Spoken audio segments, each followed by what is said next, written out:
I'm sorry, but I should- I was gonna make the motion with the exception of that. Do you want? Too detailed. Yeah. It was.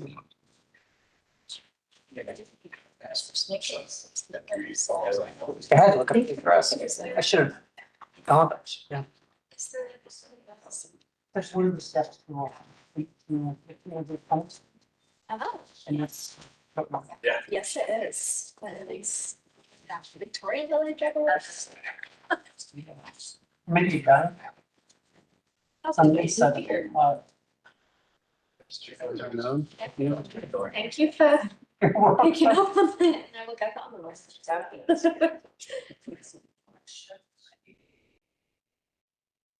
We've all been pitching in on all of the commissions. Just Emily's out as well on the 10th. Oh, geez. Oh, no. Yes, thank you. Please. If you guys are ready. Yes. Right.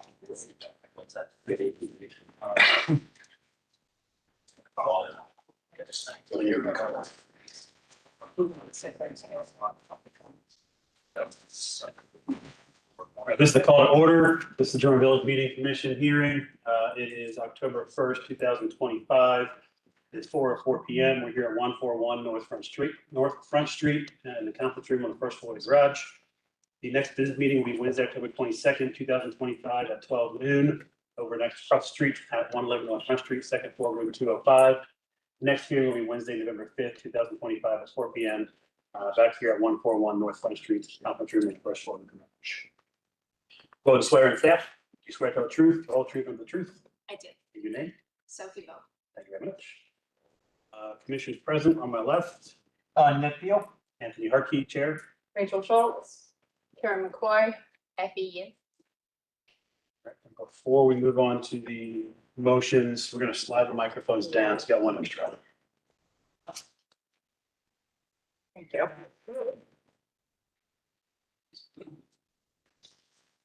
All right, moving on to the item of public forum. We have the item of public forum. We have two items for public forum tonight. We have our zone in team. If they would like to come up first. Sure. Just make sure that we are all aboard. Raise your right hand. You swear to tell the truth, whole truth, and the truth. I do. And your name? Louis Faith. Thank you. Or yours. Well, thanks for having me here today. I am the zone and project manager for the city of Columbus. Kevin Wheeler was my predecessor in this role. He retired in December of this year. In 2024, the city began the process of updating comprehensively its zoning code.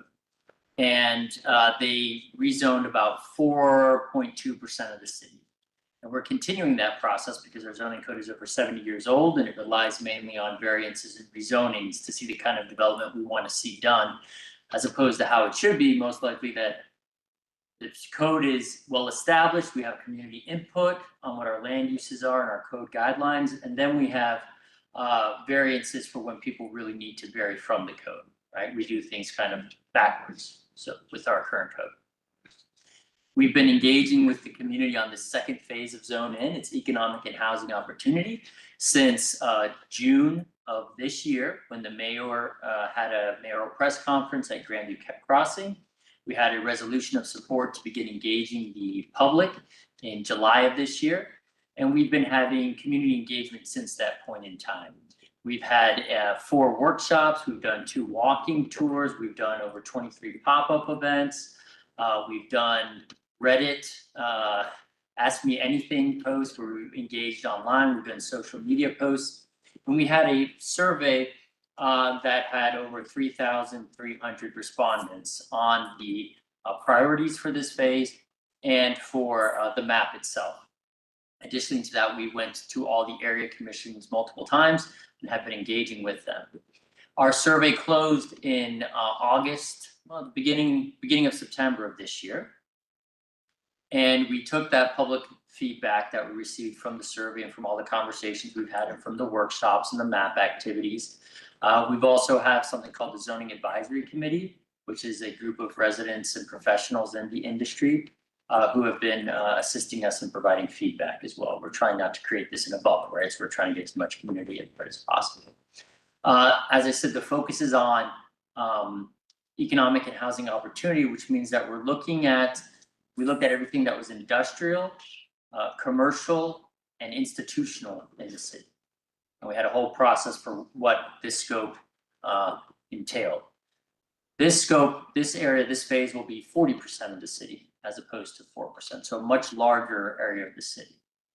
I'm here to give you this update and let you know that right now we're going to begin having what we're calling the public comment period of the Columbus growth strategy. What happens is we do not have a land use policy in place to currently engage on zone in, to currently create zoning districts. We have zoning policy that's created in 40 different area plans, right? We don't have one city land use map, we have 40 different area plans. And so what we are working on doing is setting policy in place to allow the foundation for rezoning the city. And so what we're doing is one comprehensive land use plan, one citywide land use plan for the entire city that will have, instead of having 40 different neighborhood plans with 40 different land use categories, there will be one that's citywide. Currently, the city has the area plans range in age from 30 years to the most newest one is 2018. So it's not a very equitable way of doing planning in the city or redeveloping the city. Some plans are new, some plans are very old. And we have over 200 land use categories currently, which is quite a lot to understand. So it's not really understandable by the public and easy to digest. We hope to be moving that down significantly to below 20 land use categories from 200.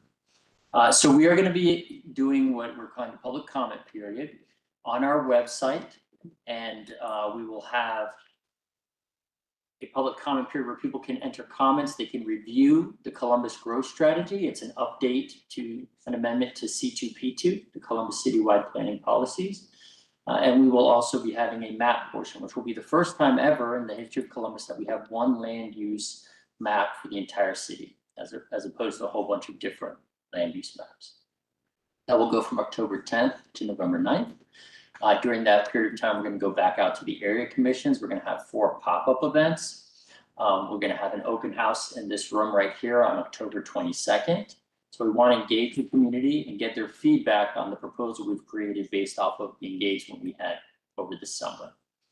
After that, we hope to go to council in December after we get approval from a recommendation of approval from the Development Commission. And we hope to go get approval from council for the policy basis for zone in, so we can continue to do zoning work in 2026. So it's a phased in approach to the Columbus growth strategy that will align with zoning. So right now we're doing economic and housing opportunity for policy work. And then in the summer of 2026, we will do the actual zoning for economic and housing opportunity. Okay. Right now we're focusing on mixed use, industrial warehouse, and business and institutional campuses. Those are the 3 main buckets of land use. And then we will create our zoning districts off of those 3 land use categories. So I encourage you to look at the website on October 10th to be involved and engaged, provide us with feedback, and hopefully as a representative body for the city to help engage the community if people ask you questions of what's going on. So with that, if you have any questions, I'd be happy to answer them. For the commissioners, we're not able to take extended discussion, but if you have any questions for the speaker, feel free. Thank you very much. Appreciate it. Thank you. Appreciate it.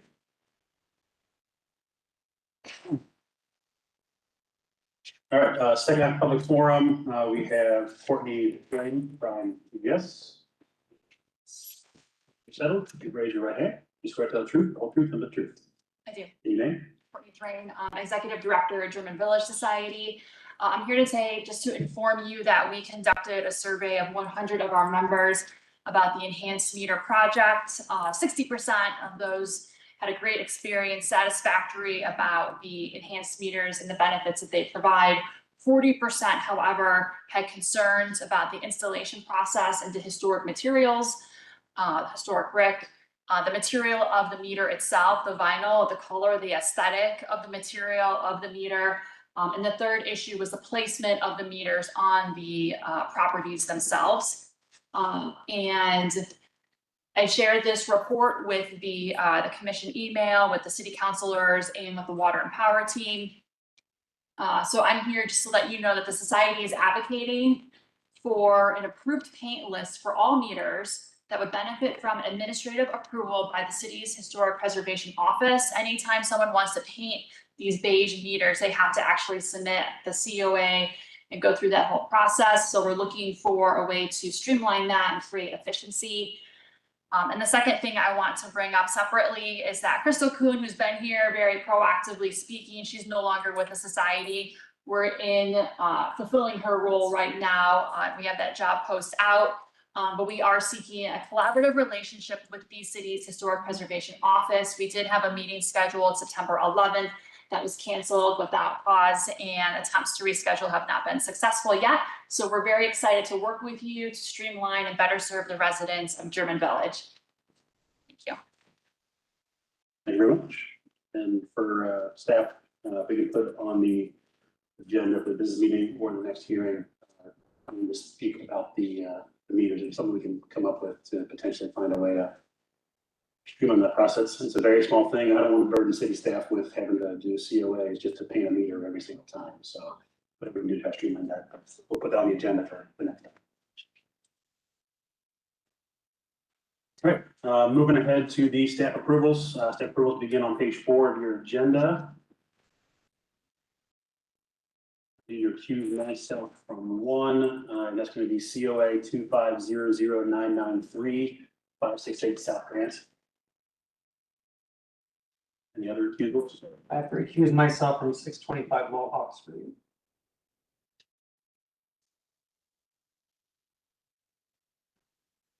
The others? No recusal. No recusal for me. And then one note, we do have one application that is technically outside the district boundaries, and that is. Where is it? 814 Summit Street. 814 Summit Street. So any motion on this, if that could just be a part of that motion to keep that one out.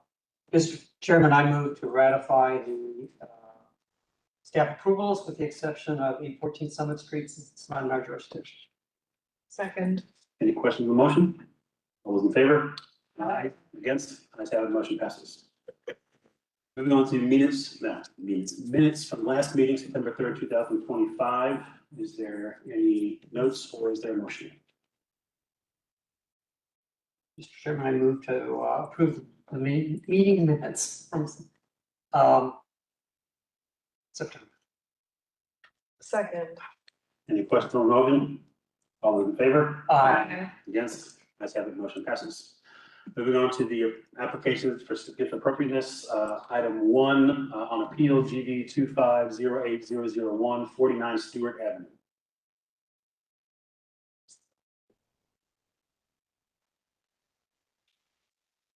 Once you're settled, raise your right. Swear to tell the truth, whole truth, and the truth. I do. And your name? Julie Bouchard Sharma. Thank you very much. This is an appeal for a hearing by the commission for exterior building alterations. The proposed work description is rehearing by the commission for unusual and compelling circumstances. To appeal the June 4th denial of the certificate of appropriateness by the German Village Commission pursuant to the provisions of City Code Title 31, Chapter 3116.10, 3116.19, and 3116.20. The reasons for the appeal is the property cannot be reasonably maintained in a manner consistent with the pertinent architectural standards and guidelines, and for proposed window replacement of all windows in the property. The applicant was denied at the June 2025 GVC hearing. The applicant has appealed for a hearing by the German Village Commission for unusual and compelling circumstances. The following is from the approved June 2025 GBC hearing minutes. The motion was to approve application COA 2500489 at 49 Stewart Avenue as submitted. Exterior building alteration to remove 13 historic windows due to high levels of lead and replace the windows with Marvin Ultimate windows, and the motion was denied. The reasons for denial was City Code Section 3116-11, subject to alteration, numbers 1, 2, 3, 4, 5, 9, 10, 11, and 12. The General Village Guidelines on Windows recommendations 1, 2, and 4. And the General Village Guidelines 2005 amendments on Windows, page 177. The following is from the unapproved August 2025 GDC hearing minutes.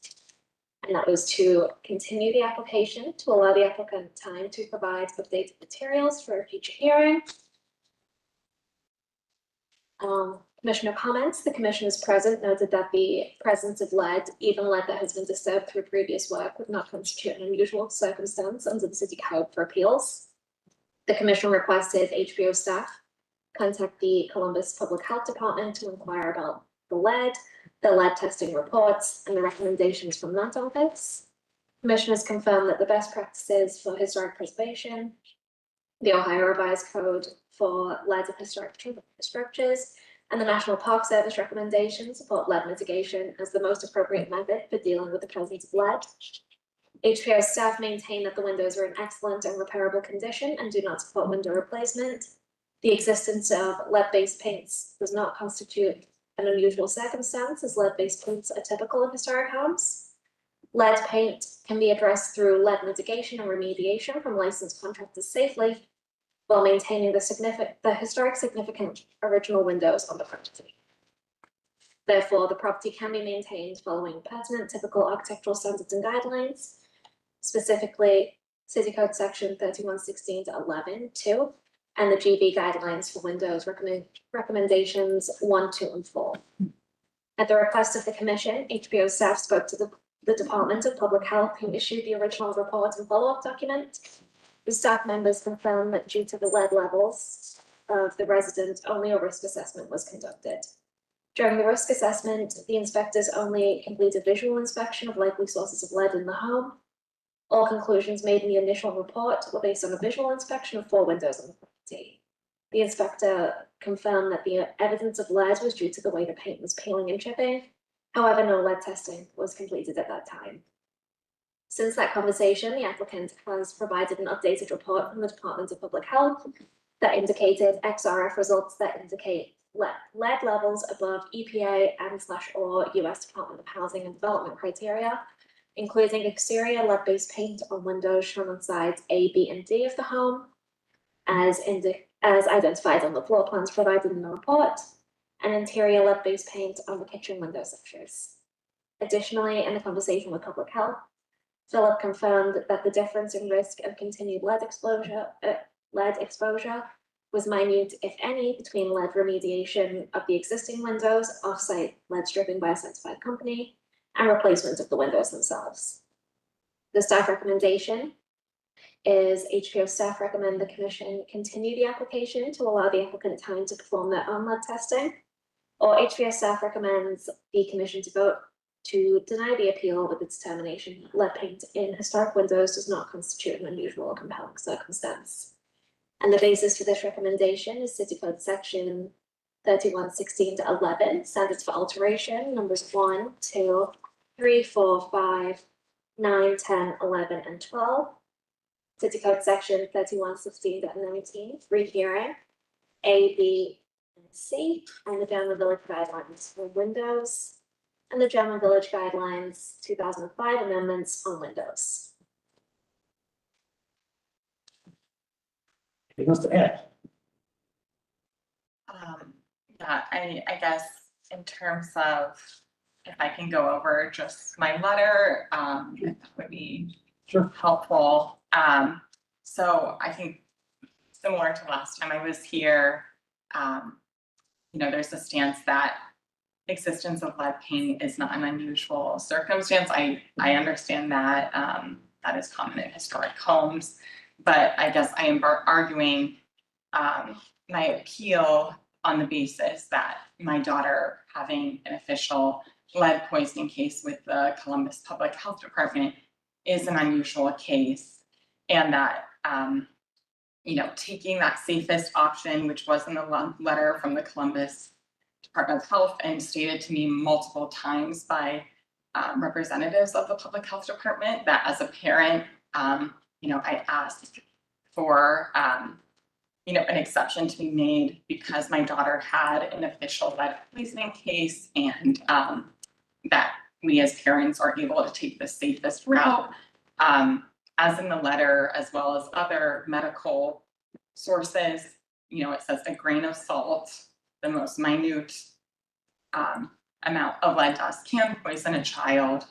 I understand lead is common in historic houses, but just the fact that she was already lead poisoned, I just ask that an exception be made on that case. And I know in the past you've claimed that, you're worried there will be a slew of people, asking to replace their windows, but fortunately, lead poisoning cases are very rare, and I did provide data in the letter on that, and then German Village's demographics, where there is a much smaller portion of children in general, and lead poisoning affects them much more because of their size, and they're on the floors 24/7, and they're outside on the soil. I know that you cited the National Parks Service recommendations. However, at least from my part, I was not able to find anything where they still continue to recommend that when they knew that a child was lead poisoned as a result. In my document, I also have a number of secondary reasons, but I think maybe the most compelling of the secondary, even though I think the first argument stands on its own, is that, our house, we have 2 beautiful trees that are very healthy. We hope they're there forever and we'll replace if not, but our house visibility for 75% of the year on those front windows from the street, about at least 85% or so would be my estimate of those large windows, or 80%, is not recognizable from the street because those trees are covering. So because, their existence, which I'm all for, historic preservation is a matter of concern for the safety of my daughter, who already had a lead poisoning case, and I just ask that an exception be made for other secondary reasons. I do think that, it's been hard to see that cases of economic hardship are allowed for, but not cases of health hardship, whereas it's just been so harrowing. I'm sorry. But as a parent, and I just want to do the safest by my child, and just if health hardship could be, made as an exception. To my understanding, we've never had a case like this, and so I understand that you guys don't have, a blueprint to go off of, but I do ask that, if you could take that anomaly of, economic hardship and look at health hardship in a similar manner. Let me just make sure.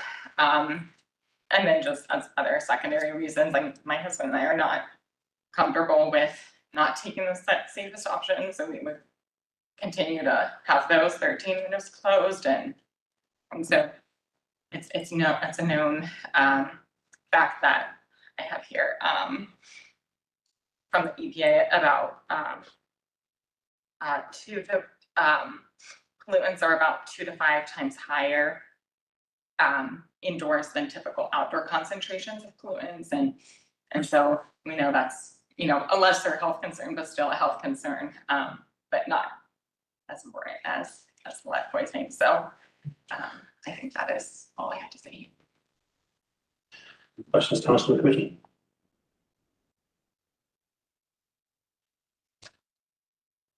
understand your circumstances and your reasoning and your emotion about this.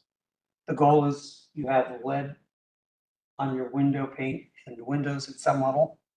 And the goal is to get rid of that lead.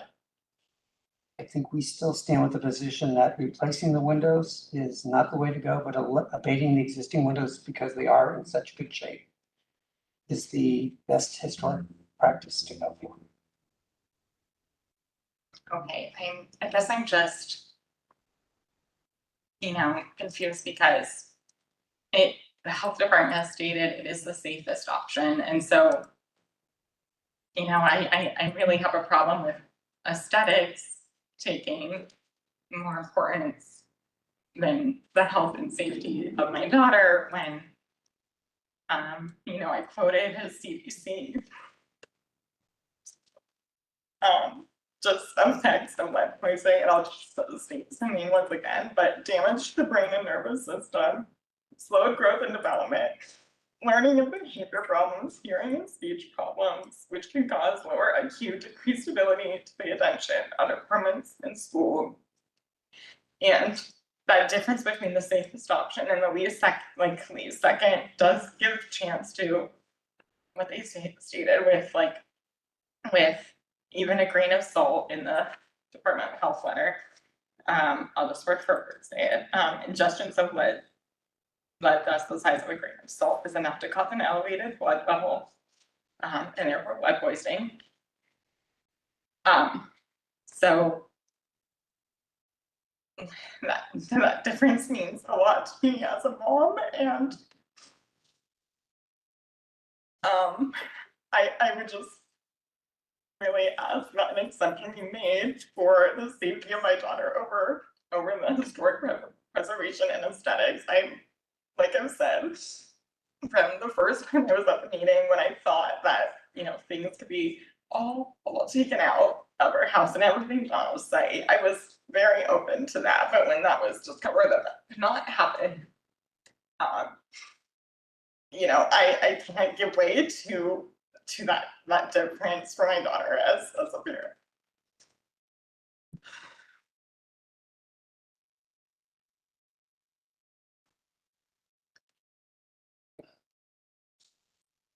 I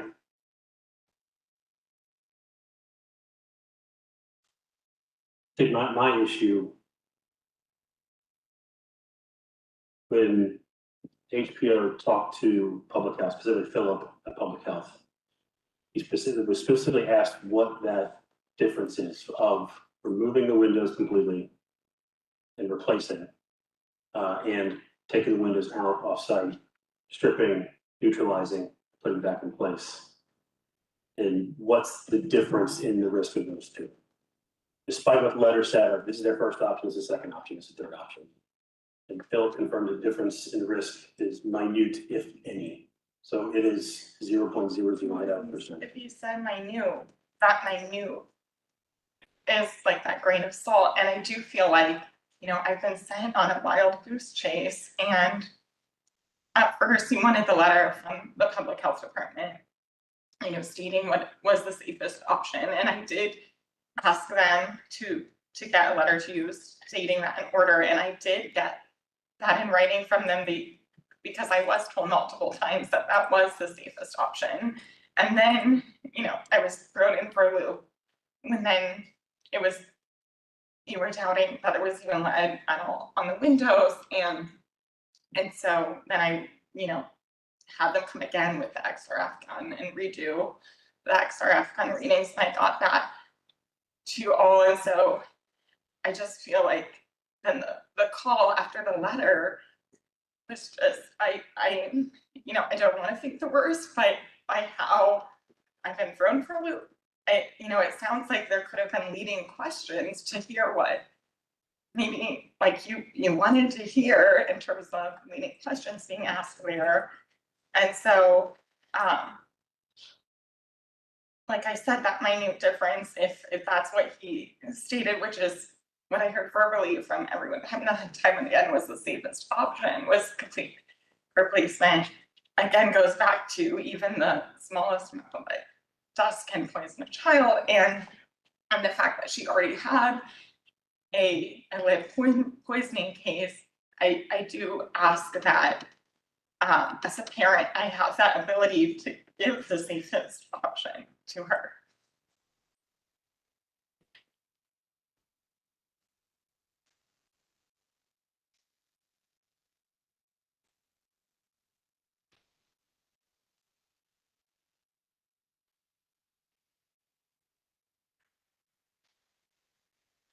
I still believe the lead abatement of the existing windows is the reasonable answer to your problem. And I think to make you an exception to the rules and the guidelines in the code verges us on being arbitrary.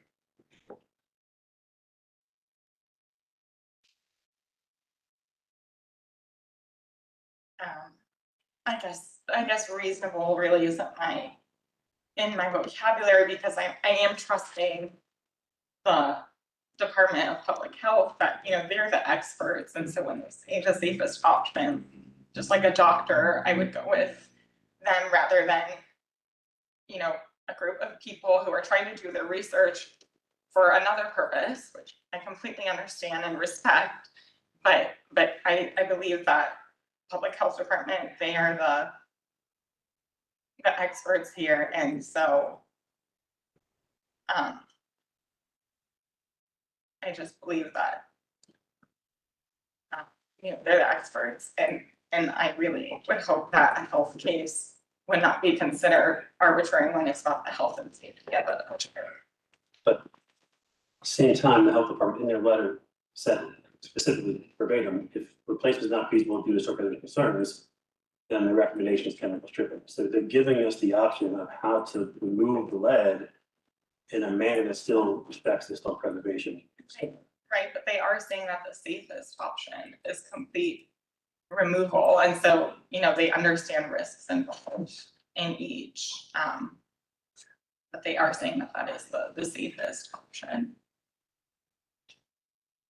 And if that was the safest and only option, I would understand that they wouldn't recommend a non-safe option. Well, non-verbally, verbally, they said that, they know it is very difficult to get items passed by the commission. And so, they have to, in those cases, or, they deal with most of these cases of lead poisoning are with families of a much lower socioeconomic status. And so that is very common, for them to list option and option, even if there are less safe options within that, just because they know that some families might not have the means to do so at all. So that's very common for them. And that becomes a financial issue, which will be your next step.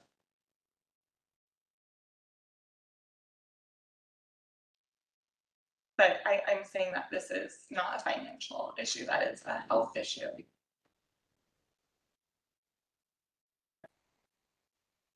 In order, so we have to follow certain criteria as outlined by law, city code.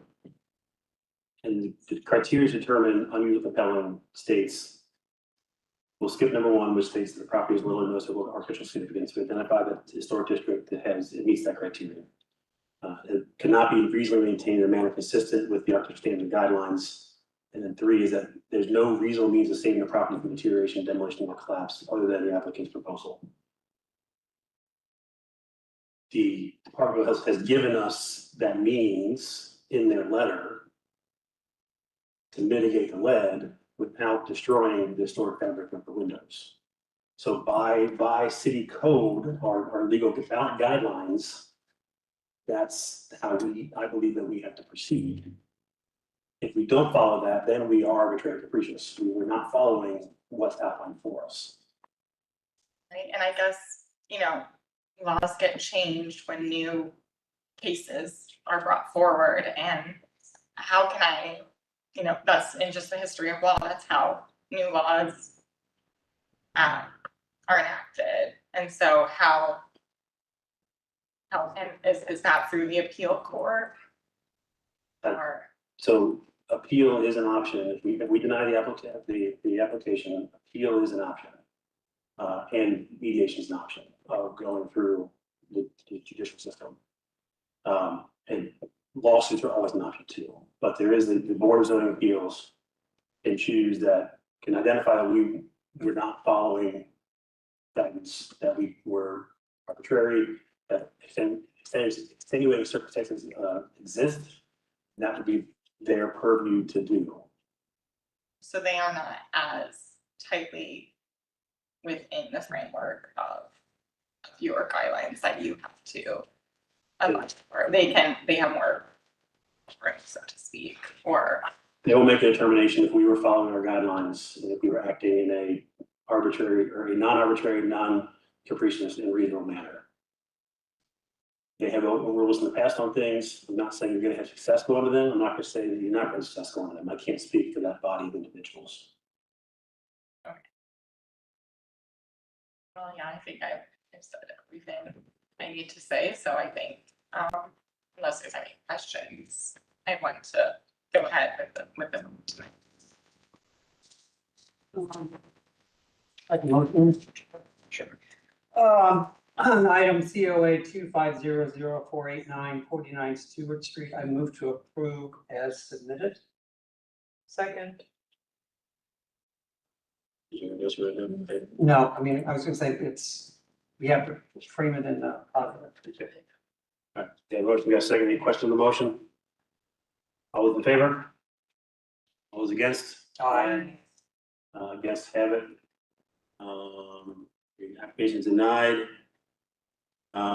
Based upon the the rehearing, based upon unusual compelling circumstances, we find that the items 1, 2, and 3 of 316.16 were not found to be met.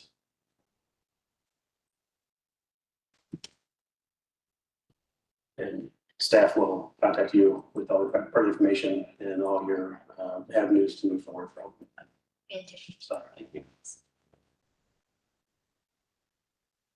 And for staff, if the applicant does decide they want to go through with on-site, calling out, re-meeting and putting back, it's an option they can appeal for here for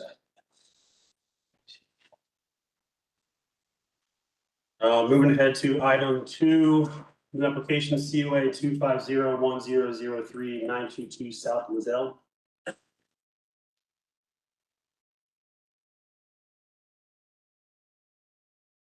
And once you're settled, you raise your right hand. You swear to tell us the truth, the whole truth, the truth. I do. Your name? Chad Porter. Thank you.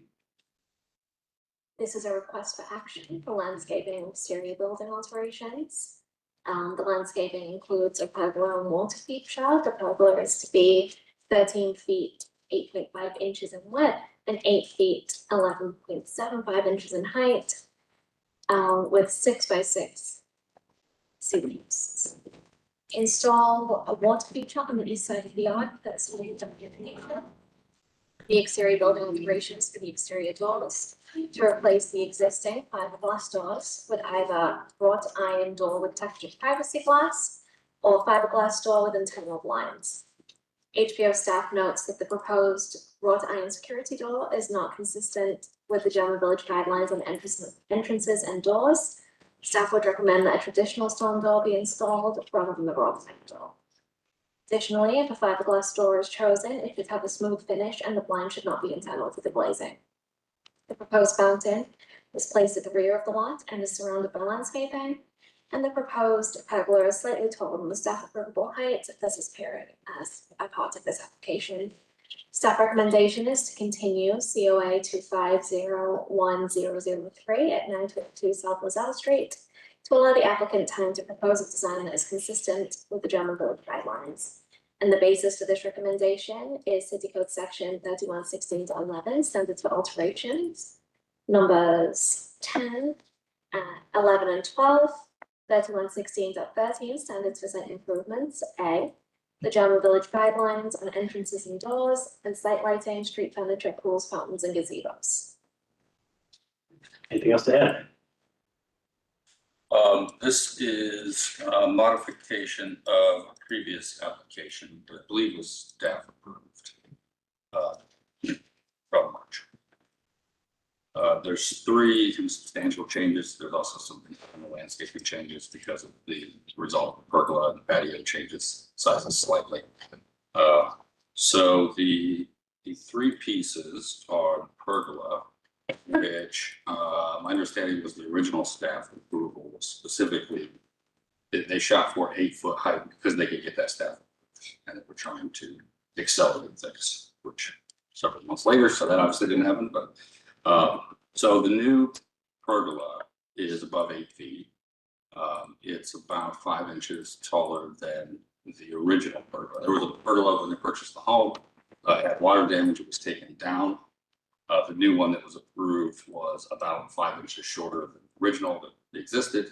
And now we're asking for it to go up to clear one door to the home and also clear the gutter splash from the garage.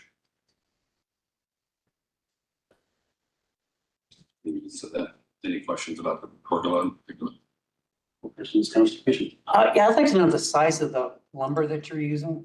You're showing us the spacing, but I don't know if that's 1 by or 2 by or what by. For the rafters in particular? For everything.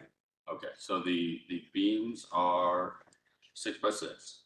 Okay, the Or post? sorry, the posts, sorry. Okay, The beams are 6 by 8.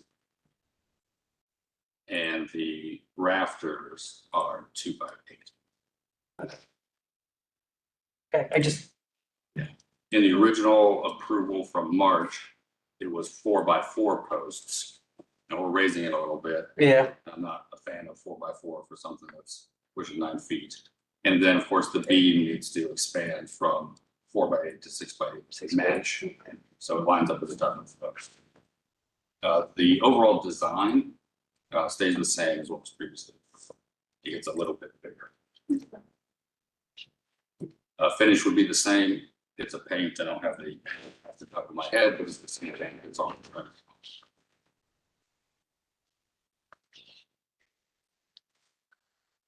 The second piece is the fountain. The application from March also had a fountain that was near the street.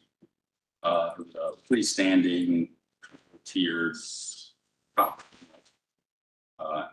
Instead of doing that in the front, we'd like to push the fountain to the rear. Of course, it's more substantial. In the back is that way it's behind everything instead of a fountain right next to the sidewalk. And that would be recessed into the ground. The brick facade is 1'7" and 3/16 in the front. It'd be brick with limestone coating. And then the back wall with the 3 water spouts is 6 foot even, same as the fence behind it. The fountain position would be up against the property line instead of up against the current fence, because they've talked to the neighbor. It's an older fence, and at some point in the near future, she may take that fence down. And there's always a chance that if she were to do so, she'd rebuild on the property line instead of with that current. Right now, for whatever reason, the neighbor's fence is offset into her property. So we didn't want to push it back there, and then we've got a structure that's not on the property.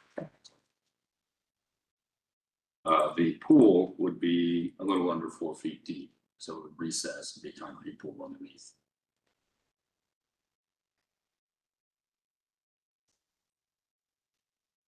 Any questions on that one? I would just say in your final drawing, show where the property line is. So just to clarify, the pergola, the proposed pergola design is 6" higher than the original design due to not in conflict with the garage doors, right? It's 5 and change, 5 and 3/8, I believe, inches taller than what had pre-existed that was torn down due to the water damage. It is 11 3/4 inches higher than what was approved, which was lower than what was there originally. And it has 2 problems. One, where the beams previously were is below where it was getting splashed from the garage. It's like got a lot of water damage there. And then the previous design, or the original that was standing, didn't have this issue. But the design at 8 feet that was approved has the issue of it interferes with the door. Their side door is, the home is on 1 or 2 steps, and the garage is flush with the overall grade. So yeah, unfortunately, you can't see it in that picture, the steps there.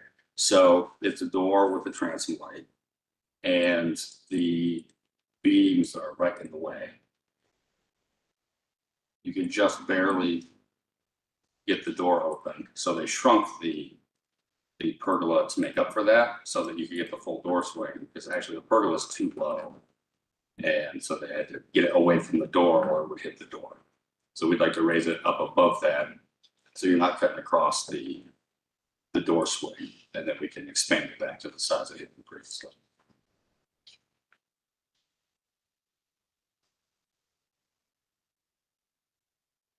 Any comments for the commission? Guidelines. 121, last paragraph, pool style gazebos were uncommon in the village of these days. Mirroring the village's dramatic change in efforts to expand interior space to the outdoors. Today, pool stands and gazebos are part of some residential yards. And then item 6, as far as recommendations, remember that pool stands and gazebos are not common historically and are discouraged. If such features are installed, they should be kept far rear of the lot and made as invisible as possible from the street. Consider using landscaping to screen those features rather than walls and fences. I think the fact that there was a pergola there gets me past. Pergola is fine. This is all back at the back of their property. I think the one oddball situation we have is this house was actually the carriage house of the larger house up on the park. I think if I'm looking at this correctly. So putting a gazebo and a decorative fountain attached to property that is really viewing this as part of the historical context of the larger original house. Is this in context of the smaller carriage house? Is the fountain, to me, is the fountain appropriate? In fact, it's a 6-foot tall fountain. You're going to see it from that street. I personally not come with the fountain. I'm fine with the gazebo as designed. I wish the fountain were a little lower, at least the top of it. I appreciate that it's the pool level is about 1'8", but I think the 6 foot is a little tall for it. Would it be approvable if we redesigned the back? To me, I think it would get me there if you didn't have the arch drawing attention to this, Yeah. which is kind of counterintuitive to what the guidelines said we should do with it. A little simpler of a back to kind of let it just blend in with the fence and the surroundings. Do you have a height in mind that would be acceptable? From my perspective, it should be below the height of the fence, which I'm not sure what that is currently. It's exactly that. That's correct. Yeah. I think if you can see the fence behind it, so if you bring it down to, I guess assuming the pickets are coming up, the boards are coming up above backer rail. Yeah. Maybe that backer rail is the right height, so you still see the fence behind it, so it's more framed, so serving to the fence. I would ask, why is it so high, period? Yeah. Aesthetic. You can't really see it from here, but if you were at the table, you've got the 3 water spouts are centered back. Yeah. So I don't think it would, to lower that arch and even make it not an arch top, make it it's flat. flat. And if you went, above those spouts, even if you had 3 courses of brick and a cap, I think you would be It'll fine. look fine. I agree. Yeah, because then you could put a limestone cap on top of it. Mhm. Yeah, that looks Yeah. fine. I mean, it's going to be limestone coating on the front anyway. So Yeah. Yeah.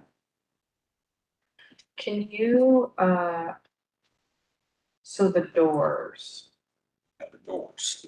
So there is already approval for the storm doors, which I included in this package. Okay. But they were approved as part of the staff. Okay. Yeah, that's right there. So those had already been approved. Okay. The really looking for guidance on the other doors. They currently have their side door, front door, they go straight to the Lozelle. The side door is currently a fiberglass door with glass and an internal blind. So they've got a design for that in here as well. Fortunately, these product pages all say pretty much the same thing. That's the wrought iron door proposed for the front. Okay. That's another optional proposal for the front. The side door is similar to that, where it's like that, but with the internal blind, which is not as big of a deal for the side, but the side door currently already has the internal blind. Mhm. The real request is for the front door. They immediately had issues because of the placement of the door. It's on the side of people peering into the home and things like that. So they're trying to find a way to get edge to edge privacy, as opposed to the typical, you hang a blind on the inside of the door, inside the home, and then people will peek through. That's the problem they're already having. They have blinds up, but people, I'd like to say it's random people, but it's neighbors, are inviting themselves to see what's going on. Is a F-light door even worthwhile in that location? If you're flanking that door with two windows anywhere, you're getting light in there. Start from with a solid panel door being more appropriate. That's an option. It's not the preference, of course, but that is an option. Like if keeping prying eyes out is the goal, Removes the black. putting blinds in the glass is not a historic thing we would see anywhere, and it didn't do that until Right. 20 years or so. 30 years.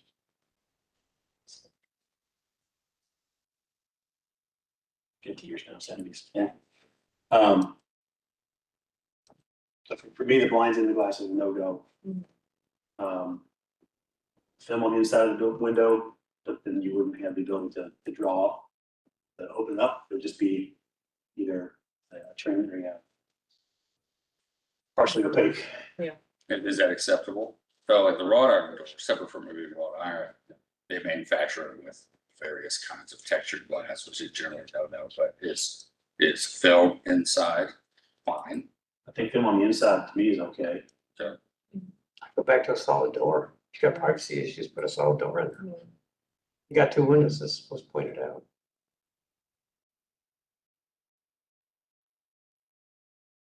Put the inside of the glasses inside of the house, you know, for the jurisdictions. We're not gonna say no. Okay.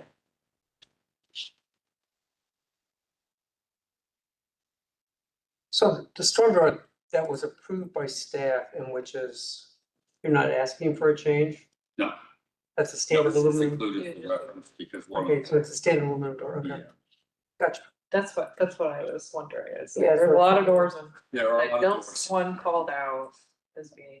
The middle door for this house architecture is not appropriate.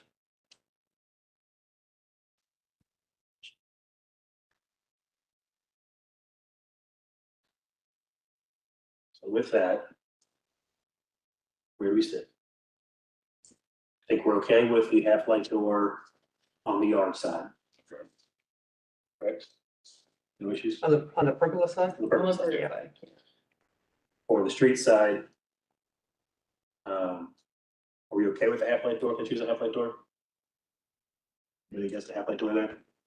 But not with the internal one. Not with the new. Funny. No texture. And if it's half light door panels on the bottom, some sort. I think what was in the, yeah, we got two panels. Yeah, it doesn't really come out of the black, but it's paintings like it. But not metal. Yeah, one note I had on this was, is calling out a wood grain textured fiberglass door. Mhm. It should be smooth. Wood doors do not have a textured grain. They have a grain, but you paint it and it looks smooth, so. That's the one downside of fiberglass products, is they're trying to do that faux grain, and it shouldn't do that. If you can get it smooth, I'm okay with it. Okay, I'll have to check on that for this particular style of door to see whether a smooth option exists. I assume that it does. So for the commission, is anybody against this style door without the blinds inside the glass and with a smooth finish? Fiberglass. Okay. So that's good. If you want to proceed with that, we can vote and approve it. Yeah, that's it. And if you can't find a smooth finish, the staff, we can always deal with it again later. I know it's late. Look at that fountain. Yeah, I think the fountain needs to be continued. You wanna see drawings Mm-hmm. on the phone? Yes, absolutely. If you'd like, we can split the application into two. One for the doors and the pergola, and then No, the landscaping. landscaping. Yeah. And the second is for just the fountain. Yep, that works. Mr. Chairman, item COA 2501003-922 South LaSalle Street, I move to split it into Part A, which is the fountain, and Part B, which is the remainder of the application. Second. Any question on the motion? All in favor? Aye. Against? Ayes have it. Mr. Chairman, on COA 2501003-922 South LaSalle Street, Part A, I move to continue, which is the fountain. Second. Any question on the motion? All those in favor? Alright. Against? Ayes have it. Passes. Mr. Chairman, on COA 2501003-922 South LaSalle Street, Part B, which is the remainder of the application, I move to approve as amended by the applicant that the door will be smooth fiberglass, half light on the both sides, And no. No texture. and no texture, No, internal blinds. and no internal lines. Yeah. Second. Second, any questions on the motion? We'll make a comment. We're going above the 8-foot typical that we would see because of the site-specific issues with gutters and doors. All right, there's no other questions. All those in favor? Aye. Against? Ayes have it. Motion passes. Thank you very much. Thank you. Move on to item 3, COA 2500965 49 East Sycamore Street. Raise your right hand. Swear to tell the truth, whole truth, and the truth. I do. And your name? It's Jonathan Napolitano. Thank you very much. This is a request for action from landscaping to install a chicken coop in the rear yard per the submitted materials. The applicant is seeking a retroactive review of the chicken coop that was constructed in 2021.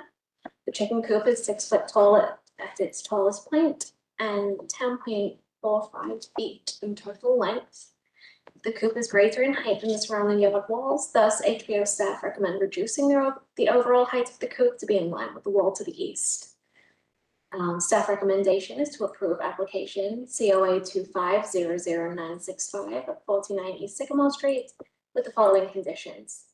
That the height of the chicken coop is reduced to be in line with the height of the east wall of the yard.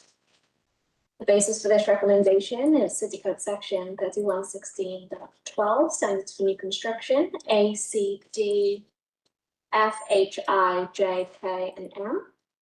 The German Village Guidelines on Garages and Outbuildings, numbers 1 and 16. And concludes the report. Anything else to add? Just, yeah, I guess in summary, so our coop was built in 2021. We reached out through various channels and were instructed to follow recommendations through City of Public Health, which we achieved. We talked to the Historic Preservation Officer at the Society and were told that no other approvals were necessary at that point. So number one, we apologize for appearing before you 5 years later, but it was no intentional neglect on our side. But again, we designed this coop based on what we found to be historically significant. We have a reference of poultry architecture from 1902. We chose the Royal Sovereign shingles for the coop. We used trim colors that have been approved for our house. So even though we haven't been before you, we acted in what we felt was the spirit of this commission, as we really respect it. We've been in German Village now for 6 years and have had a number of projects approved through the commission. So we thank you for what you're doing.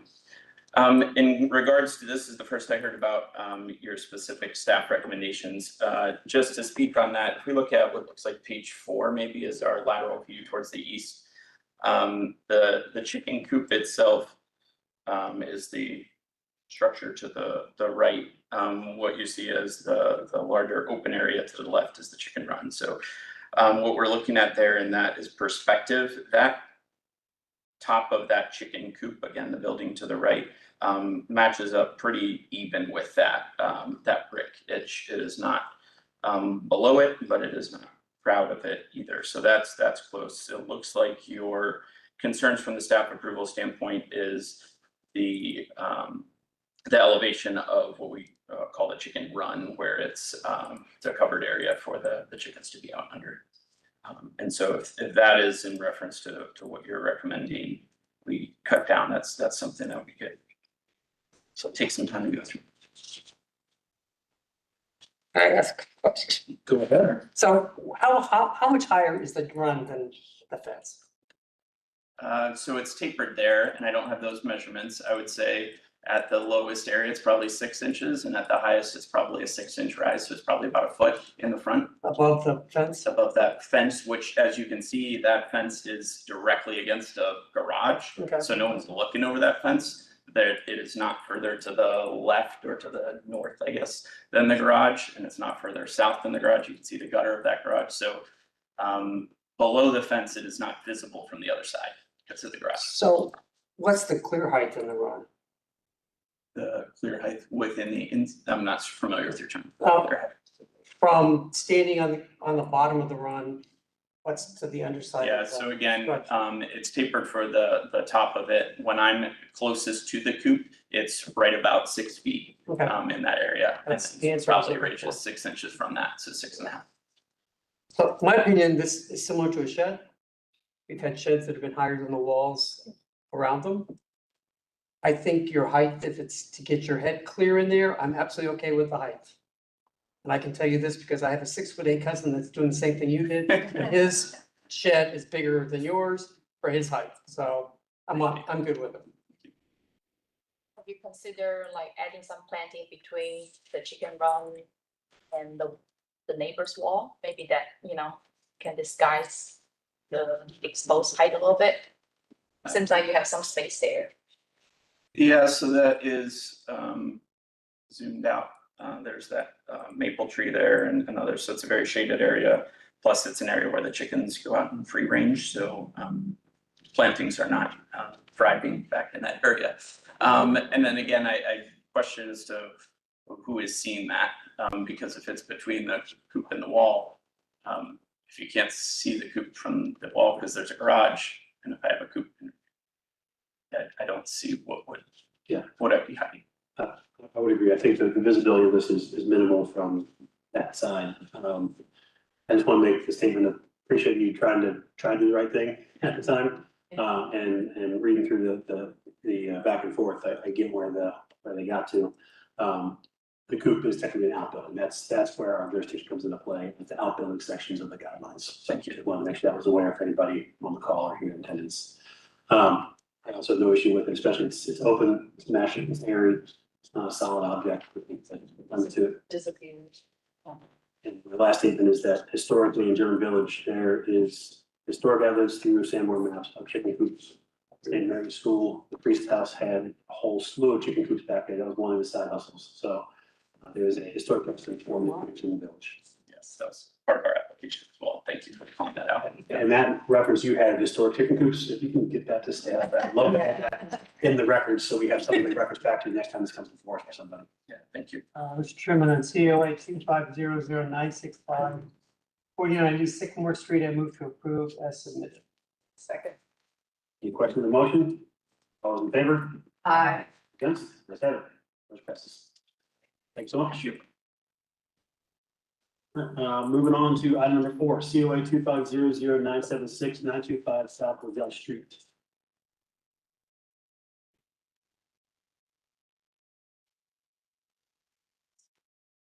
Once you're both settled, you can raise your right hands, one each.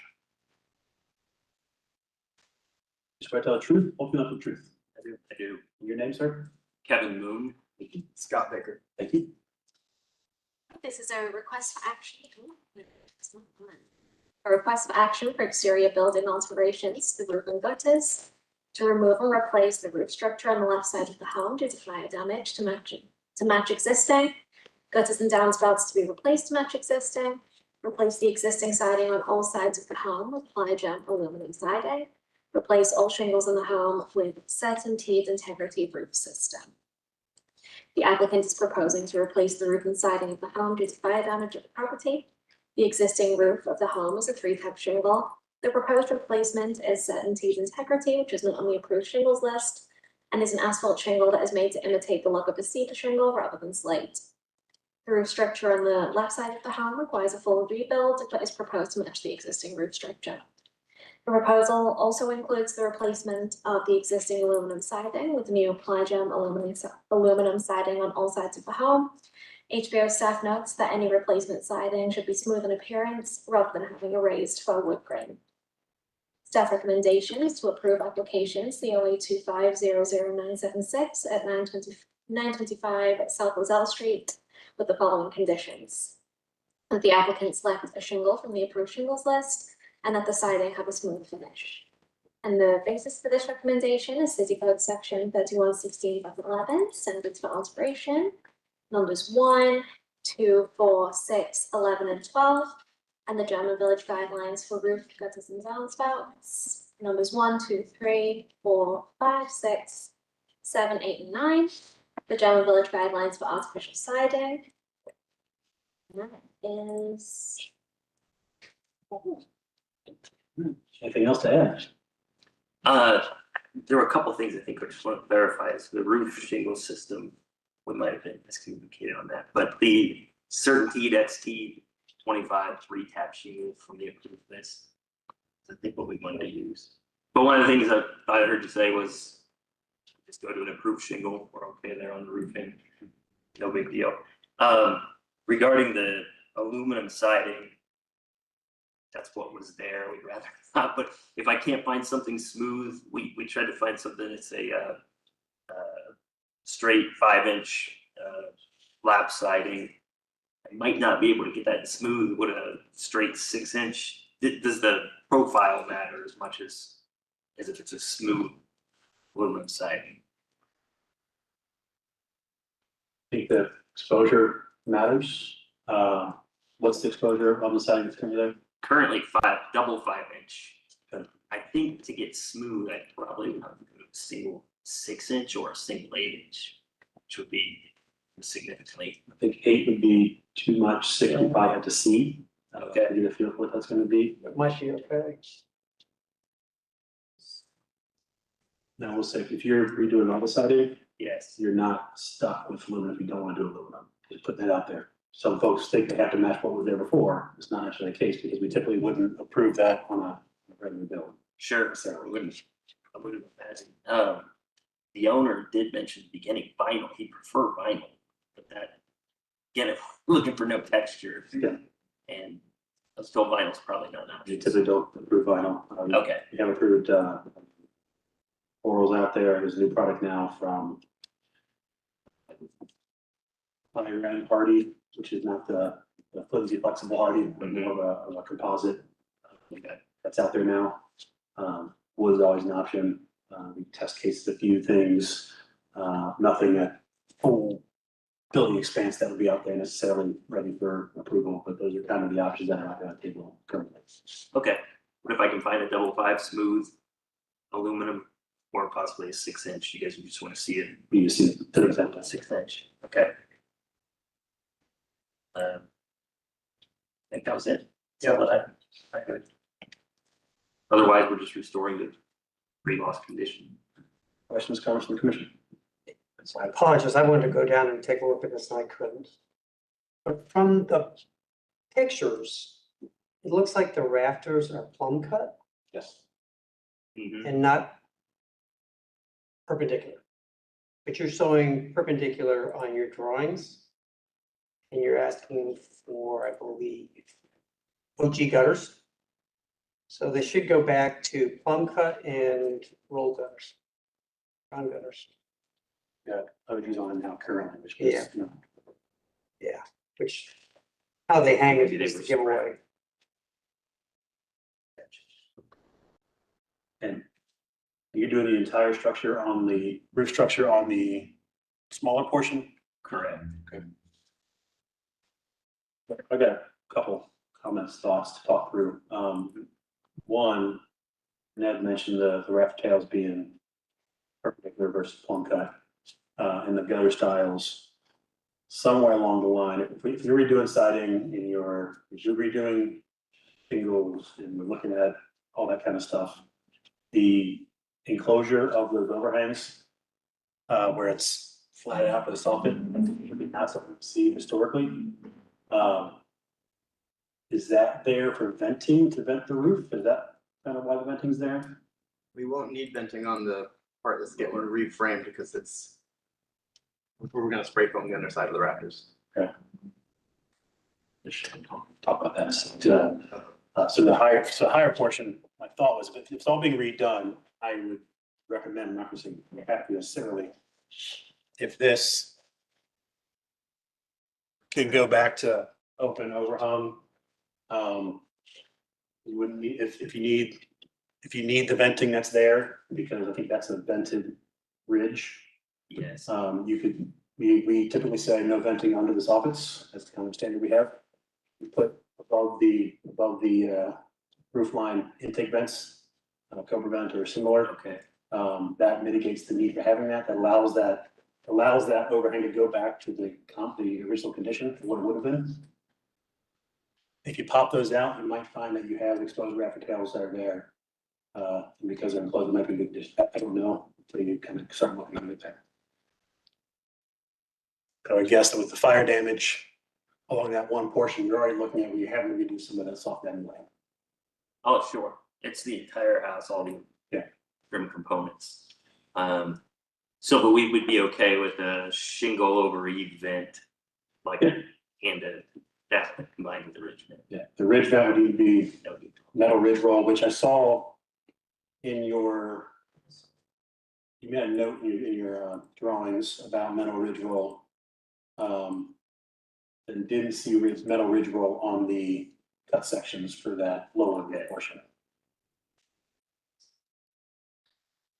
I will caution against you, since you mentioned spray foam down to the underside of the deck.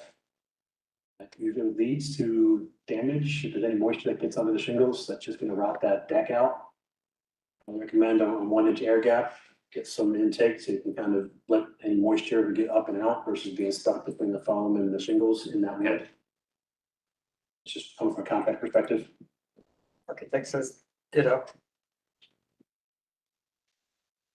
And that would lead to potentially venting above the roof for the intakes.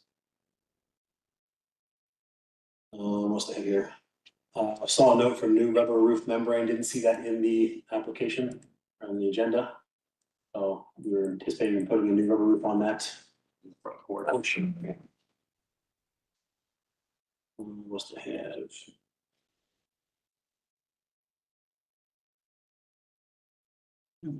Here. Talk about the venting. You mentioned roof louver at vents. Didn't see anything in there notating what or where. Is that just replacing what's there? Or are you adding new hat vents? That's probably what existed, but we wouldn't be. We adding. show ridge vent now. Possibly we'll replace the louver and the gable, but just see if we noted anything. And if you go to page 3, page 3, zoom in on the low roof. It looks like you have intake vents on that low roof now as is, so there was precedent of being. That's what it was.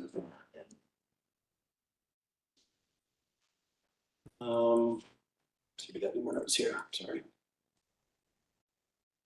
But that condition right there, the intake That's okay. vent at the eave, that's acceptable. Yeah, that intake style. Okay, so make sure we're the same page. If you go to page 10 of the application. And zoom into the section on the left. So here again, if you're doing any ridge venting, this condition here would make soffit venting, any soffit venting moot because you're blocking in between all your rafters. So that's what you put up there. And then if this just goes away, you have that exposed rafter coming down. That's the detail we're looking for. Yeah, we should fire rated anyway, so. Yeah. Building code doesn't actually allow us to put back an overhang. What we got with the MIT, just let them bless it. When it was German Village Historic, we fine. We tend to butt heads a little bit sometimes. She's on your side on that one, I guess. I think the fascias. Do you have to rate the wall? What's that? Do you have to rate the wall? Yeah, but not the overhang. Correct. You don't have to rate the overhang. You could use fire blocking. Yeah, okay. Yeah. Gotcha. I don't think we're touching the sheathing. I think on our side, we're just gonna do the 5/8 inch on the inside. If there's ever a fire that damages the outside, we'll have to address the outside. I think that's all I can say. Yeah, that's all.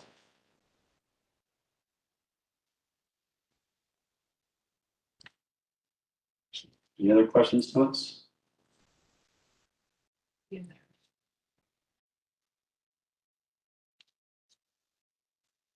All right.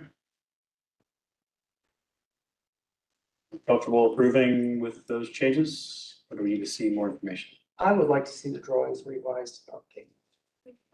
Is that a committee option, or is that? It could be. So, but what we mean by committee is we would, Which means I just volunteered for the committee. we would vote to approve on condition that the final drawings go to staff. Staff would then send them to the members of the committee to review it, to make sure everything is picked up. And then once they say we're good to go, then she'll issue the COA. If the information is not what we intended, then there'd be some back and forth with staff and you to get it corrected. But that gets you the tentative approval until that information is ready to go. It's moving faster. That we don't have to come back next month for this. Mr. Chairman, on COA 2500975-925 South LaSalle Street, I move to approve as amended by the applicant on the condition of verification by a subcommittee of this commission. Second. Any questions on the motion? All those in favor? Aye. Against? Ayes have it. Motion passes. Everybody, Who will be on the subcommittee? Mr. Thiel, I'll be on it. One more, anybody? Here we go. Thank you. Okay, moving on to item number 5. CUA 2500950. Again, 925 South Lozelle, there's another different applicants. If you'll raise your right hand. Yeah. Swear to tell the truth, full truth, and truth. I do. Your name is? Justin Hagendorfer. Thank you. This is a request for action for exterior building alterations to replace 12 windows on the home with Marvin Ultimate aluminum clad exterior wood interior windows to match existing styles per the submitted documentation, and to replace 2 exterior doors on the home with Provia Heritage smooth fiberglass entry doors with clear glass. The applicant is proposing to replace 12 windows and 2 doors due to fire damage. The 12 windows to be Marvin Ultimate windows to match the existing sizes and styles of the windows on the home. The 2 exterior doors are proposed to be Provia Heritage smooth fiberglass entry doors with clear glass. Staff have previously requested additional photos of door 1 indicating areas of damage, as current photos appear to be in good condition, noting that door 2 is clearly damaged. HBO staff would recommend no attention and, if necessary, repair of door 1 based on the photographs provided.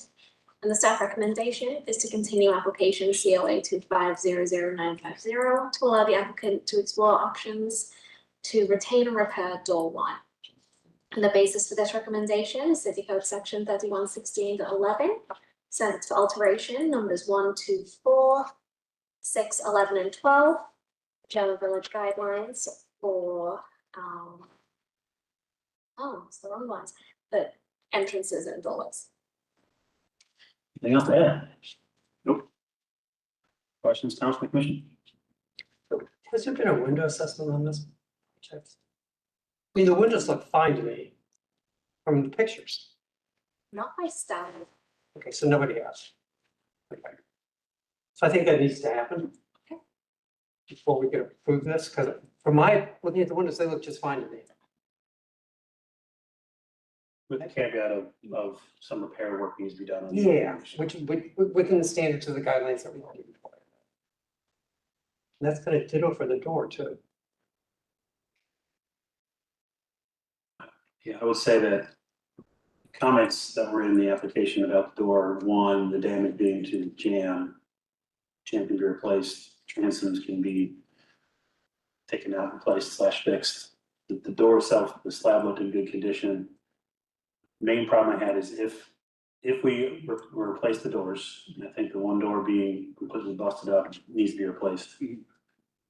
What has been proposed on page 3 of the application, the transoms that are there existing are historic transoms. And what you'll see is the dimensions of this transom don't match the historic patterns of transoms in the village. Typically, the transoms were operable, so would have a sash appearance. All these new transoms don't have that. And so typically we look to have the slab of door replaced as opposed to the whole frame. This being a case of all that damage, I think we probably need to have an assessment done to see what's salvageable. We gotta rebuild the frame and then just put a new door slab in.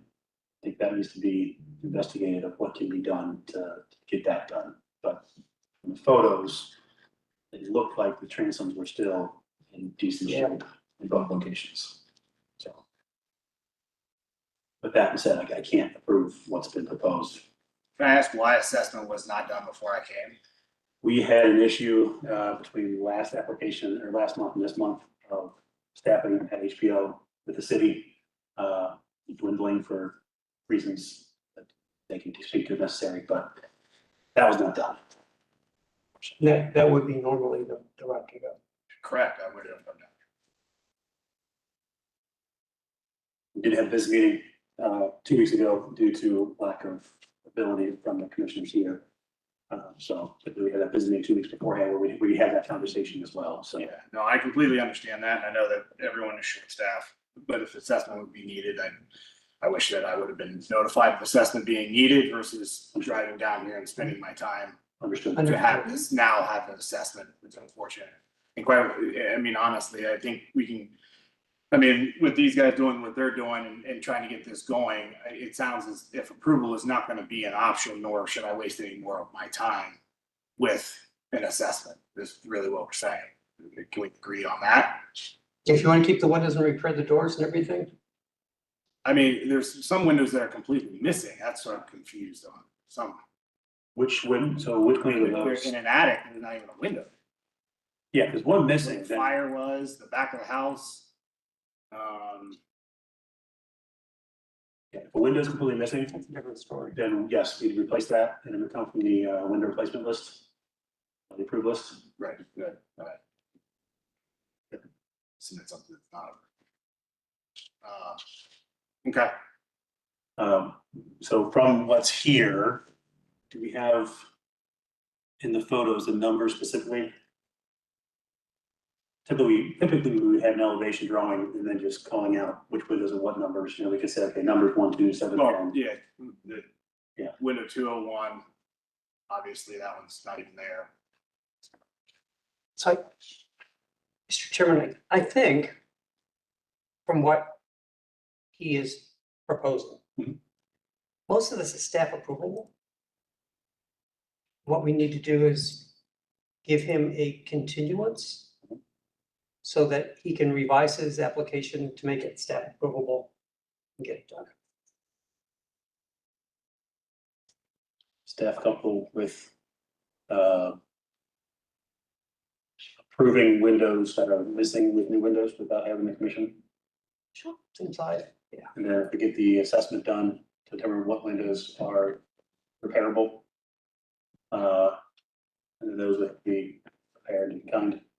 Well, I'm thinking, my understanding was the windows that are there, other than the missing ones, are good. You agree? I mean, I think. Or they need minor I work? understand what your objection or what your plan is always to repair them, you know, and rebuild them, and there's people that can do Within it. certain parameters. Right, yeah, I mean, I get that. I think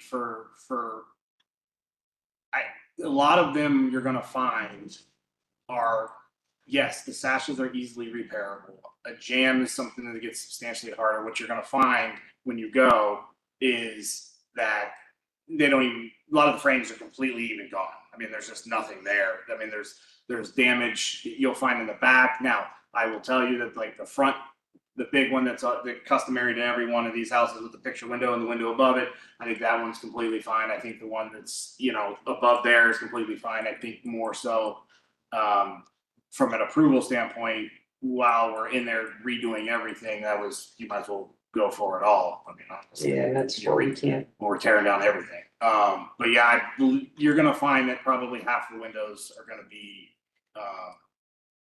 in my opinion, they will not be repairable. Okay, so Anything repairable. we I mean, need to do an assessment. Yeah, I I mean, was trying to get around that for you, but. correct. Yeah, I mean, I think, you know, I think if it's all or nothing, I mean, if it were, I think it, you know, this one particular, I would probably say with the damage that caused by not only the firefighters busting through them, and access to the back where they went through, I think you're gonna find that a majority of these windows are probably, at least half are gonna need probably repaired, or replaced, I should say. And then the other half, you know, we can look at that versus, you know. I think we need to do an assessment, figure out what the inventory. If there was anyone that I probably would do assessment, this would probably be the one, because I think it's a little trickier because you have the fire damage. Yeah. Not only from the fire, but you have damage that has been caused by the firefighters to get into there and busting it out, and there's some, you know. And I look at this as almost like, to be honest with you, a restoration project because it was a fire. Well, I think for me, that's kind of with, you know, obviously working with Solar Pro on this, I think that was kind of our thought is this is almost, I mean, you're other than the real, you know, the old rough sawn 2x4s or 4x4s or whatever, I think it's basically coming down to nothing. I mean, we're basically stripping it completely down. So if that's the case, I think our thought process is why not we make it to where everything's consistent. If we have to replace some, we felt that it would be more than making it consistent across the board. And we've done it by percentage of damage and rot, et cetera, as whether it's repairable or not. Yeah. And then we've done it by elevation. Okay, these windows in this set are good, they gotta stay. Yeah, I mean, I think your front side's probably, yeah, the 206 and 205, I believe had some a decent amount of damage. But I know like 112 is fine. I'll tell you that. 112 I know for a fact is fine. So let's do an assessment. Okay. Sorry. I appreciate that, and like I said, I hopefully, I'll on the next one, I'll make sure that if it's not staff approved, that we have assessment before I drive down. So let's continue. Okay. Mr. Chairman, on COA 2500975, 925 South Lozelle Street, I move to continue. Second, any question on the motion? All those in favor? Aye. Against? Ayes have it, motion passes. All right, thank you. Thank you. Moving on to item number 6, COA 2500988, 8 East Whittier Street.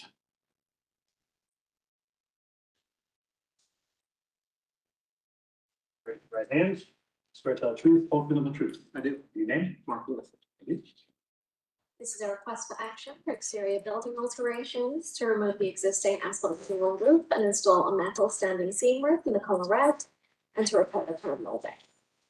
Applicant is proposing to replace the current asphalt shingle roof on the south facade of the home with standing seam metal. Staff notes that the adjoining property has slate roof, thus believe that the asphalt shingles from the approved list would be the most appropriate replacement material for this property. Staff recommendation is to continue application COA 2500988 at 80 East Whittier Street to allow the applicant time to amend their proposed roofing material. And the basis for this recommendation is City Code Section 3116-11, standards for alteration, numbers 1, 2, 4, 6, 11, and 12, and the German Village Guidelines for roofs, gutters, and downspouts. Anything else to add? Questions, comments from the commission? This is just the dormer roofs? Yeah, just the lower south roof there. The lower or the upper? That's the lower. So you have your main roof, which is slate, and this is the south. And you, go Yeah, to, just street view, you can kind of. go to elevation, front, street view of the house or whatever. I just want to make sure. Yeah, there was a picture in there in the application. See a little bit. Oh. Yeah.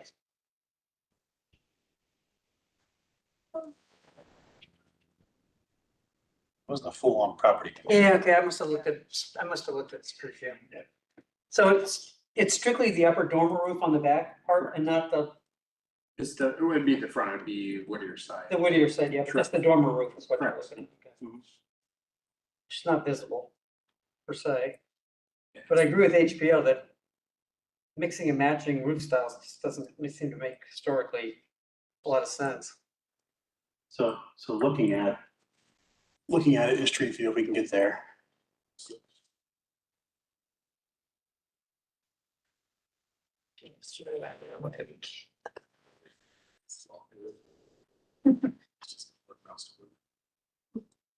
Yeah, it's right there. You're out of the side. Corner, Yeah, Whittier Street right there. almost where that white paint is. Yep, spin around looking that way. The- So I think the question we have is if we're gonna be replacing the top of this dormer roof with metal, this portion should go as well, so you don't have metal and then asphalt shingle. Otherwise, we're gonna have this patchwork of all slate and then just two small things here.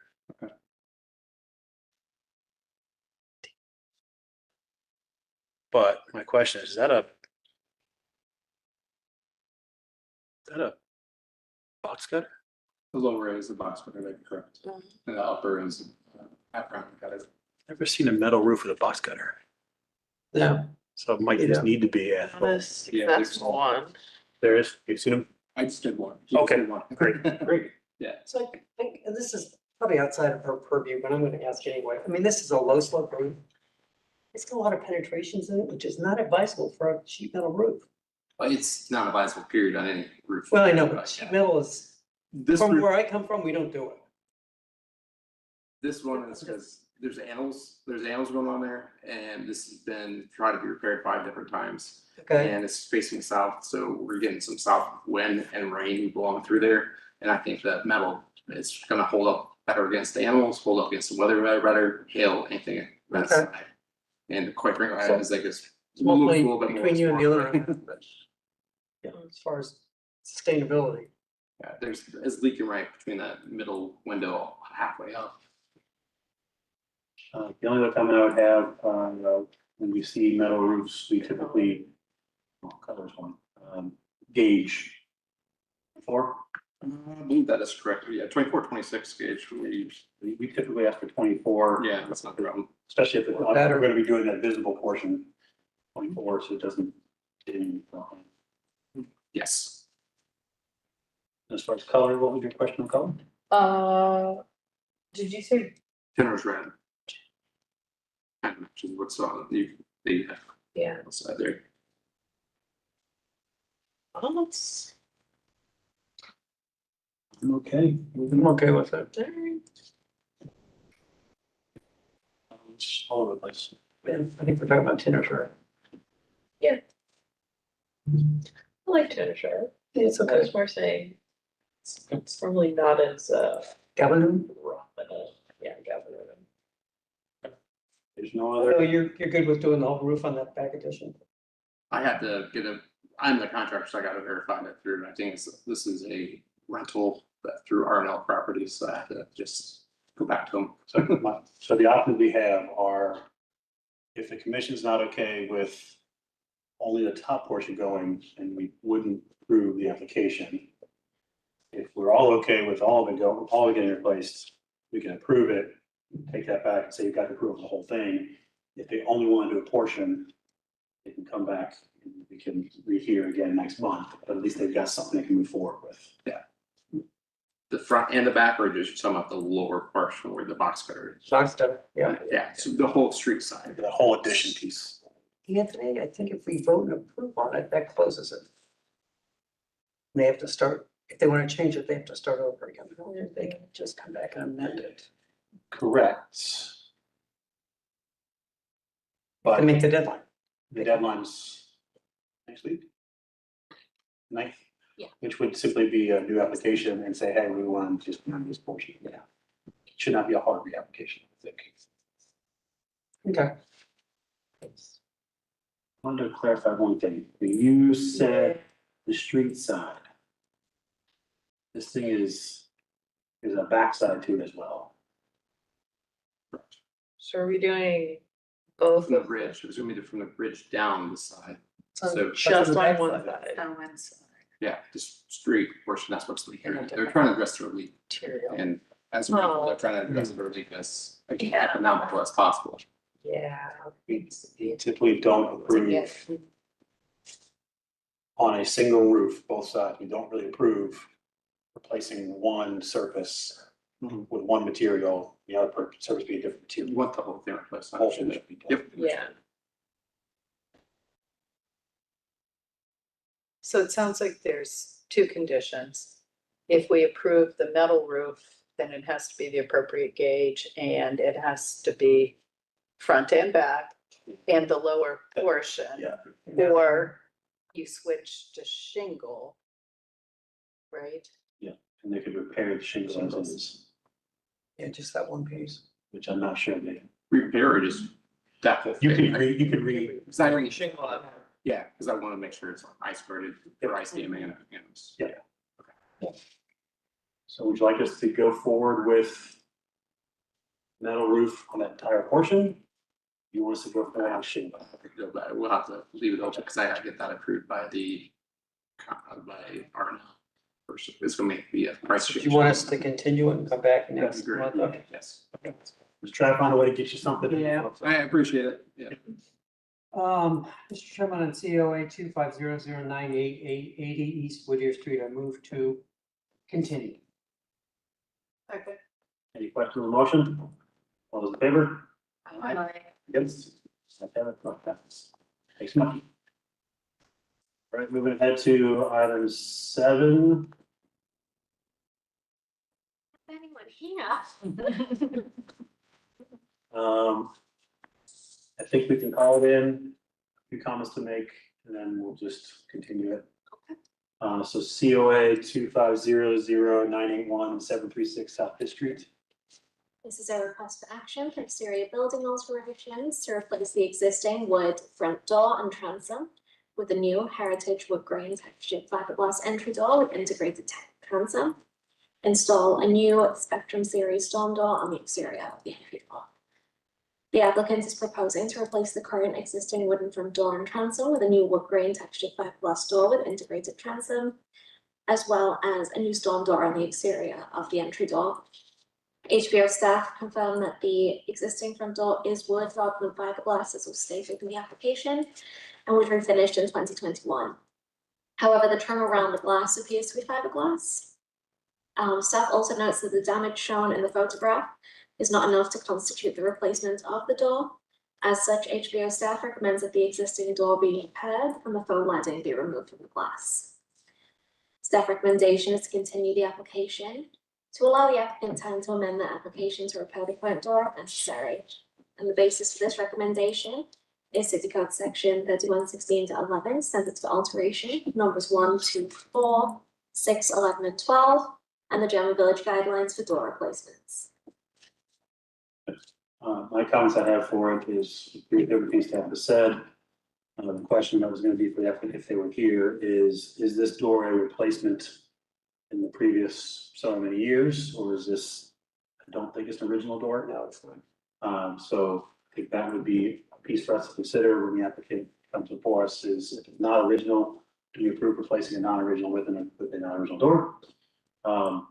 Similar to the previous second last applicant, the transom from the photos in the application, you can kind of see through that storm window that they have over it. It looks like to be historic proportions. So my guess is when this door is replaced, it's probably a slab replacement, so it's probably still the original historic transom. In frame. Frame. So this is probably we're looking at a slab replacement of a door, not the full frame. And what the door that they did propose is a textured fiberglass, it should be smooth. If we get to approving a new door. Agreed. Continue. Or continue?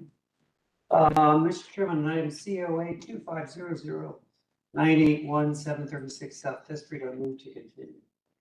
Second. Any questions on the motion? All those in favor? Yes. Let's have it. Passes. And last application is a conceptual. Yes. You want to have it here? She did let me know that she would not be here and she would like to have it In November? Yes. Well, as we said, we can give some initial feedback if they want to have it on the record, or we can just continue. I think she would rather be. Sure. Works. All right, is there a motion to continue? I don't think we have to No, for it's a conceptual. conceptual. Unless she was talking about being heard as a full application. I think that's just. For November. No, she noted that she mixed up her dates and didn't realize that she. Okay. Sorry, and if there is nothing else, is there a motion to adjourn? So move to adjourn. Second. Any question on the motion? Those in favor? Aye. Against? Do that. We adjourn.